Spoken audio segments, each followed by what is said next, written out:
जैसा कि आप देख पा रहे हैं हमारे पीछे सीता द्वार मंदिर का आप देखिए, यहीं पे 21 जुलाई 2026 को उत्तर प्रदेश के मुख्यमंत्री योगी आदित्यनाथ का आगमन है। उसकी व्यवस्था आप पीछे देख चुके हैं कि क्या क्या व्यवस्था की जा रही है। प्रशासन की तरफ से चारों तरफ से व्यवस्था कर ली गई है।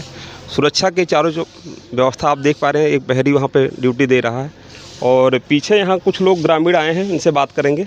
आइए आप लोग, आइए आइए। क्या नाम है? नान बाबू शुक्ला। नान बाबू, यहीं लोकल के हो आप? जी जी। जैसा कि आप जानते होंगे कि मुख्यमंत्री योगी आदित्यनाथ जी दोबारा आ रहे हैं यहाँ, जी। तो किस मुद्दे पे यहाँ पे लोग चाहते हैं, क्या मुद्दा उनका मेन होना चाहिए कि यहाँ का विकास होना चाहिए कि कैसे क्या व्यवस्था होनी चाहिए? फिलहाल तो सब कुछ ठीक है, अभी सब ठीक है, कोई दिक्कत नहीं। जैसे आप पीछे देख पा रहे हैं। नहीं सब बढ़िया, बहुत फर्स्ट क्लास काम है। नहीं, जैसे पीछे आप देख पा रहे हो वो क्या है, नदी है ना? नहीं तालाब, झील है ना? जी। तो झील की स्थिति हाँ बहुत गड़बड़ है, उसकी सफाई नहीं, बहुत गड़बड़, सफाई नहीं हो पा रही है उसकी, झील की व्यवस्था नहीं हो पा रही है। इससे पहले बजट भी आया है झील को, आपको जानते होंगे ना? इसके बारे में नहीं जानकारी में नहीं हुआ, लेकिन जी झील का काम शुद्ध। आप इधर आइए। क्या नाम पड़ेगा आपका? जगदीश प्रसाद शुक्ला। जगदीश प्रसाद शुक्ला से बात करेंगे। ये कह रहे हैं कि झील की सफाई हुई, बट इस तरीके से साफ सफाई हुई कि अभी तक फिर से जुलकुम भी यहाँ पे आ गई। ये कैसा सफाई हमने पहली बार सुना है। जैसा आप देखो ना, ये हम लोग देखा गया पूरा वह हुआ से लेके वह हुआ तक साफ किना है। एक बाद जलकुंभी उधर से फिर खसा किया है, अब फिर यहाँ आई के यहाँ पूरा रूंध ली। माने उसके ठहरने का ठहराव जो लेता है, हाँ वो नहीं रोक का व्यवस्था नहीं किया गया प्रशासन की तरफ। सफाई हुई तो हुई, लेकिन रोकने की व्यवस्था नहीं की गई। मतलब बाढ़ था ना वो। माने कहने का मतलब इनकी, अगर सिंपल शब्दों में आप समझें कि इसकी व्यवस्था करने की ज़रूरत है, उसको रोकने की व्यवस्था है। जैसे जल जब एक ठहराव लेगा तब बाहर से कोई चीज़ उसमें नहीं आ पाएगा। बार बार पानी आता है चला जाता है तो वो तैरती है जल ऊपर से। और एक युवा से बात करेंगे। क्या नाम पड़ेगा आपका? शिव कुमार। आगे आ जाइए। शिव कुमार, कैसी व्यवस्था है आपको? व्यवस्था नहीं सही है। व्यवस्था नहीं सही है? नहीं सही। क्या अपेक्षा करेंगे सरकार से? जैसे कल परसों आ रहे हैं मुख्यमंत्री जी, आपकी क्या अपेक्षा है, कैसी व्यवस्था होनी चाहिए? आप भी कुछ बताइए। साफ सफाई अच्छा चाहिए। जी जी। साफ सफाई कुछ है ही नहीं। जी। माने कागज़ की पूर्ति हुई है? कागज़ की पूर्ति हुई है।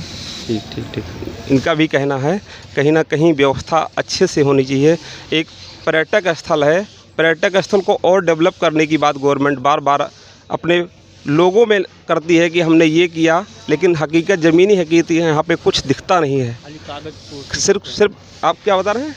जैसे कागज़ पूर्ति करते हैं, क्या कागज़ की पूर्ति होती है, पैसा आता है निकाल लिया जाता है, बस साफ़ सफाई हो गया, 2-4 दिन फ़ोटो खींच गए, उसके बाद वैसे ही व्यवस्था फिर वही जर्जर स्थिति में आ जाता है। आए तो अचानक में आए तो भी देखे कैसा प्रशासन का हाल है। अचानक आइए बता के आइए, आते हैं तो क्या होगा। इनका कहने का मतलब है जब बता के कोई आएगा तो वो व्यवस्था नहीं हो पाएगी, जैसी व्यवस्था होनी चाहिए। कहीं ना कहीं ये पर्यटक स्थल है। आप ये आज से नहीं, बहुत पुराना मंदिर है, हमारी जानकारी में है, जहाँ तक लोगों के द्वारा बताया गया है कि बहुत पुराना मंदिर है।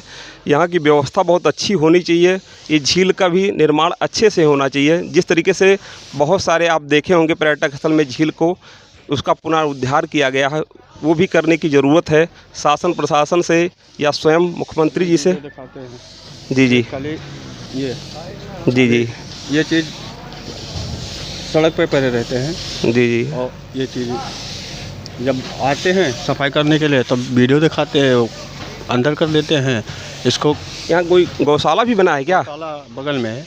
तो गौशाला की स्थिति कैसी है? अब स्थिति जाइए देख लीजिए ना, स्थिति कैसा है। ये सब चुनावी माहौल जैसे तैयार करने का एक मुद्दा उठ गया है, और जहाँ तक है जिस तरीके से होना चाहिए उस तरीके से यहाँ के लोकल जो है, यहाँ स्थानीय लोग बताते हैं कि उस तरीके से है नहीं।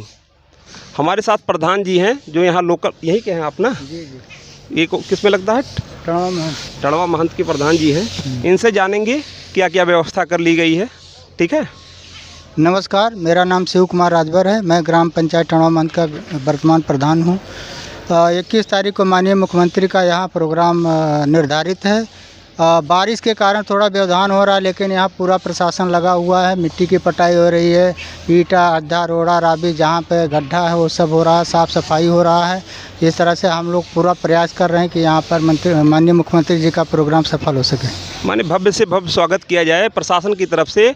व्यवस्था में कोई जैसे छोड़ा नहीं गया कसर। प्रधान जी का भी वही कहना है कि हमारे यहाँ जब आएंगे स्वयं मुख्यमंत्री जी यहाँ की व्यवस्था देखेंगे, कहीं ना कहीं सराहना के पात्र प्रधान जी भी बनेंगे, है ना। प्रधान जी ये बताइए गौशाला की क्या स्थिति है यहाँ पे? गौशाला ठीक ठाक चल रहा है। पे हरा चारा उनको दिया जाता है, दाना दिया जाता है, भूसा दिया जाता है, जो भी व्यवस्था है उनको दी जाती है। प्रधान जी थोड़ा इस झील के बारे में बता दीजिए जो सामने हमको दिख रही है, इसके झील के बारे में कुछ बताएंगे आप? ये पौराणिक स्थल है, ये सीता द्वार झील है। ये 152 हेक्टेयर में फैला हुआ है। यहाँ पे थोड़ा जलकुंभी की समस्या है। ये थोड़ा बृहद स्तर पे इसका जो प्रोजेक्ट बनेगा तभी इसका साफ़ सफाई हो सकता है। फिलहाल हम लोग घाट पे सफाई करके जो श्रद्धालु आते हैं उनका स्नान के लिए व्यवस्था करते हैं। कहीं ना कहीं प्रधान जी का भी कहना है इस बजट को बढ़ाने की ज़रूरत है। जैसे बजट जैसे मान लो छोटा सा बजट आएगा तो साफ़ सफाई होके फिर चला जाएगा। इसके जल को जो ठहराव है रोकना पड़ेगा, साफ़ सफाई करना पड़े। एक पर्यटक स्थल जिस तरीके से होता है, जैसे आप अयोध्या गए होंगे, नाव वाय की भी व्यवस्था की जाए, लोग आएंगे जुड़ेंगे देखेंगे यहाँ, क्योंकि ये बहुत प्राचीन मंदिर लग रहा है हमको। जी जी ये जो है माता सीता का जो उनका अयोध्या से वो हुआ था वनवास, तो मान्यता है कि यहीं पर वो आई थी। यहाँ महर्षि वाल्मीकि का आश्रम है, लवकुश का जन्मस्थली है, इसलिए पे बहुत दूर दूर से श्रद्धालु आते हैं और माता जी का दर्शन करते हैं, सीता द्वार झील में स्नान करके पुण्य प्राप्त करते हैं। ठीक है प्रधान जी की बातों से हमको बहुत अच्छा लगा। इनका मतलब है कि विकास जिस तरीके से होना चाहिए उस स्तर को और बढ़ाने की ज़रूरत है। कहीं ना कहीं इन झीलों को और निर्माण, उनके बजट को बढ़ाने की ज़रूरत है। कहीं ना कहीं पर्यटक स्थल है, पर्यटक स्थल की भी जैसे सरकार कहती है हम पर्यटक स्थल को डेवलप कर रहे हैं, उस बजट को बढ़ाने की ज़रूरत है। जो बजट सीमित बजट दिया जाता है उसको और बड़ा किया जाए। हमारा यही अपील शासन से भी है, प्रशासन से भी है, स्वयं मुख्यमंत्री जी से भी है। कल अगर हमको मौका मिले तो हम स्वयं मुख्यमंत्री जी से अपनी बातों को रखेंगे, पूछेंगे, क्योंकि जनता का भी सवाल है और हमारा भी यही सवाल है। नमस्कार। धन्यवाद।